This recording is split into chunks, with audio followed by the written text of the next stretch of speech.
This is the free motion quilting tutorial for Pebbled Paisley. This is stitched by first starting with a line of circular shapes, your pebbles.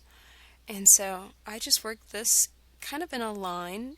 I didn't try and veer off or make them crazy. I just did a simple line of circular shapes, and then you're going to get to the tip, the very top circle, and travel your way all the way back to the beginning. Takes a little practice to do this level of traveling, but just take your time. Then you're going to pivot off that starting point with 2 or 3 echoes.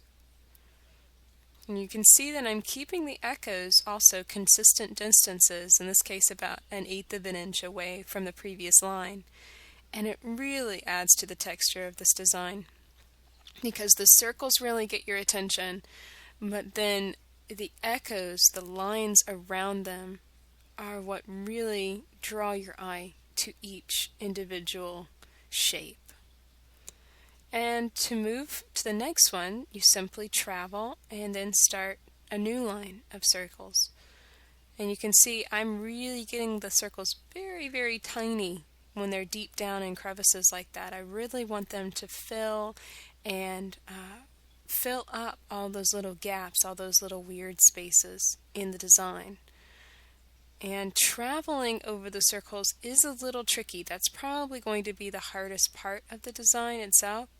But just simply take your time and keep your hands a little closer to the needle than you probably would normally. And that will definitely help you maintain a better control over your quilt. This is a variation of Paisley. It's a pivoting design, and that's how it works. So this is a design that will work in just about any area of your quilt. You can place it around complicated quilting motifs, or you can use it to fill large open areas. You can increase the size of the design and of course the amount of area it covers with each pass by increasing the size of your pebbles and the size of your echoes. So instead of 1/8 of an inch between your lines of stitching, expand it to be 1 inch or 2 inches between the lines of stitching.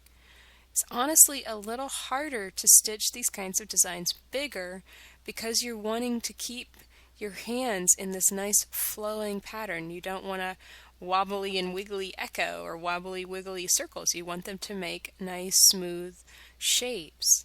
And so when stitching this bigger, just simply try and make one pass in one go. So as you're stitching an echo, you're going to see me do that right now. As you stitch the echo, do that in one long, swift movement. Don't stop at the tip of it. Don't stop in the middle of it. Get all the way from one side to another before you stop stitching. And that will help you keep all your lines consistent and your shapes not wiggly or wobbly. And here's what it looks like when you finish Pebbled Paisley.